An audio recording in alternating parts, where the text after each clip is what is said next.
Hai guys, welcome back to my channel. Aku tuh udah lama banget ya nggak bikin video sharing tentang asma. Terus kali-kali itu banyak banget yang ngechat gitu, atau nge-DM ya ke Instagram aku nanyain tentang asma. Aku sayang sih aku bisa ya karena aku bukan dokter, tapi aku coba kasih saran ke mereka. Dan juga alhamdulillah ternyata video kali aku itu bermanfaat ya. Sebenarnya sih aku cuma cerita aja di sini ya. Sebenarnya mungkin kalau misalnya asma ini karena aib bukan sih, atau gimana ya, banyak orang yang nggak mau sharing atas penyakitnya gitu. Tapi kalau misalnya aku mungkin pengen berbagi pengalaman, apalagi lagi hamil gitu. Sampai sekarang anak aku udah 3 tahun, udah nggak menyusui juga. Yang aku alamin itu sebenarnya berat banget sih, apalagi kalau misalnya udah kambuh banget pas asma, terus kita pas punya anak ya, apalagi lagi nyusuin. Itu sih kadang sakit banget sih kalau kita nggak bisa nyusuin anak kita sendiri, apalagi posisi kita lagi asma benar-benar kambuh, dan itu harus memakan waktu kan, gak cuma sehari tapi harus 3 hari, bahkan sampai seminggu aku bisa sampai kayak gitu kan. Cara mengatasinya ya, kalau misalnya udah sedikit kerasa, cepet-cepet lah minum obat. Nah, terus jangan dulu makan yang kayak mie, kayak makan yang asal-asalan gitu, atau misalnya yang pedas banget, itu bisa memicu banget buat sakit tenggorokan. Jadi kalau misalnya gak mau kambuh sih, mending jauhi dulu yang mamanya berminyak, pedas, atau misalnya yang menimbulkan lah, memicu terjadinya asma ya. Karena kan asma itu asam juga nggak boleh terlalu banyak, pedas juga nggak boleh. Terus ya standarisasi mungkin ya, tapi kan aku orangnya suka banget sama pedasnya juga bukan di level yang sedang, tapi yang pedas banget gitu levelnya. Jadi kadang aku emang nggak bisa kontrol itu sih.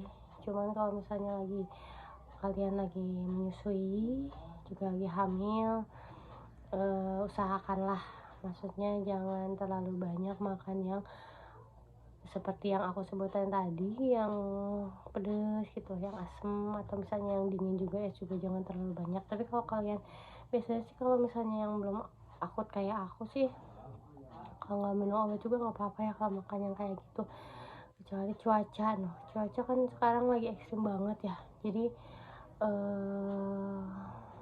usahakanlah jangan ini ya, jangan terlalu diposir. Tapi kalau kalian yang bekerja sih, ini resiko. Kalau aku sih kalau pagi-pagi nih, kalau mau kerja kan, sekarang aku mulai kerja lagi karena anak udah mulai gede.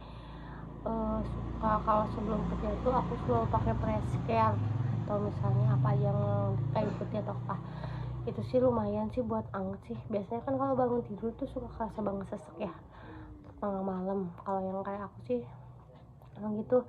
Jadi kalau itu inhaler Berotec tuh aku harus sedia terus. Dan juga kalau misalnya obat tablet juga harus sedia. Aku pakai Desapen sama salbutamol, yang dulu diituin dokter. Cuman aku nggak tahu kalau yang kapsulnya dulu sih aku pernah dikasih, tapi aku lupa apa namanya. Terus ya jaga makan lah, itu paling penting. Dan juga jangan terlalu capek sih, kerasa banget sekarang tuh aku kerja lagi, asma aku bisa kambuh sampai beberapa kali gitu. Tapi aku selalu bawa inhaler kemana-mana, jadi kerja juga bawa. Karena kalau udah nggak bawa itu nggak bisa kontrol banget, dan aku nggak bisa napas banget. Nah, kemarin tuh ada yang curhat ya di Instagram aku, banyak banget yang DM. Aku gak akan sebutin namanya. Mereka sharing pengalaman hamil mereka juga ke aku, dan dia minta solusinya. Aku ngasih tahu yang aku bisa aja ya. Kayak kemarin tuh ada dari app, siapa sih, ada di DM aku, app Saliman atau gitu. Kemarin aku pernah share juga di Instagram aku. Senang banget sih bisa sharing sama mereka, apalagi kayaknya mereka juga ngerasain apa yang aku rasain pas hamil. Tapi alhamdulillah kalau aku lagi hamil tuh nggak terlalu kambuh, nggak sampai bawa ke rumah sakit. Mereka ada yang sampai dibawa ke rumah sakit, kasihan juga ya, maksudnya ini tuh emang belum ada obatnya sih, asma lupus itu tuh belum ada obatnya, jadi kita harus rutin banget minum obat, kalau enggak ya pasti kambuh lagi lah. Gimana caranya kita itu, apalagi kan lagi hamil ya, takutnya janinnya sebisa kita udah nggak menghindari obat-obatan gitu, tapi kan kita harus minum obat. Nah makanya harus kita konsul ke dokter gitu biar dikasih tahu apa obat yang harus kita makan. Kalau aku suka kalau misalnya mau kambuh sedikit langsung semprot sih gitu, jadi tapi asma aku alhamdulillah sampai lahiran terkontrol, walaupun pernah ada satu kali aku drop banget karena emang lagi kerja juga, jadi drop banget. Udah menyusui itu yang aku belum bisa kontrol waktu itu, sekitar Japian 6 bulan aku tuh kambuh banget ya, sampai seminggu gitu. Aku itu sedih banget pas kita nggak bisa nyusuin gitu, apalagi tengah malam ya, anak nangis, kita belum makan, cuma minum obat doang, air makannya nggak masuk, dan ya akan bayi namanya juga ya pasti nangis terus, kasihan juga. Terus aku kan kalau sakit nggak bisa makan apa-apa, apalagi nggak bisa tidur, nggak bisa sampai tidur. Aku kalau sakit tuh kambuhnya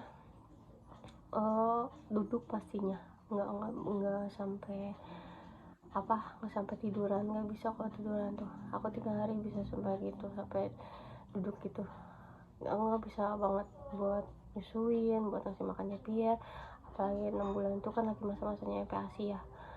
Nah ya terpaksa ngasihin tugas ke mama sendiri gitu buat ngurusin anak kita gitu, tapi kan karena anaknya emang gak mau ke orang gitu, alhamdulillah. Tapi kalau ASI masih bisa dipompa banyak juga sih walaupun gak makan, cuman aku takut aja kandungan obat-obatan yang kita minum gitu, takut ke anak. Aku suka ininya sih larinya ke nebulizer aja ya. Kalau yang kalian punya nebulizer, kalian bisa pakai NaCl sekitar 10 ml, dan juga pakai pentolinnya pentolin nebulizer ada satu kali ini segini gitu.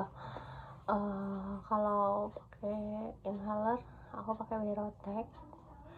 Di kalau Berotek sih sama pentolin sebenarnya sama, ada juga kan inhaler pentolin ya, aku juga pernah pakai pentolin, cuman kan rasanya beda aja, mungkin karena dosisnya juga beda, jadi pentolin sama Berotek beda. Nah aku suka pakai itu sih. Nah yang mau sharing juga kalian boleh DM aku juga, pasti aku bales, gak akan aku iniin siapa lagi kalian yang sharing tentang asma, yang kamu di saat hamil atau bisa sampai rumah sakit. Kalian semangat aja terus, dan juga jangan putus semangat, gak cuman kalian kok di dunia ini yang punya penyakit kayak gini, masih banyak orang-orang di luar sana yang punya penyakit kayak kita. Semangat aja, karena emang gak mudah sih. Aku juga ngerasain waktu hamil gak mudah banget punya asma, harus hamil. Aku juga bingung harus pertamanya kayak gimana, aku tuh harus minum obat atau enggak, kalau enggak ya pasti lebih bahaya lagi karena bayinya kurang oksigen. Nah aku sih antisipasinya pakai inhaler aja nih. Ya segitu aja video kali ini, yang mau sharing boleh di Instagram aku di bawah ini, aku kasih linknya. Nanti see you next video lagi, kalian mau aku bikin apa nanti sharing di bawah aja, oke? See you next video, dadah.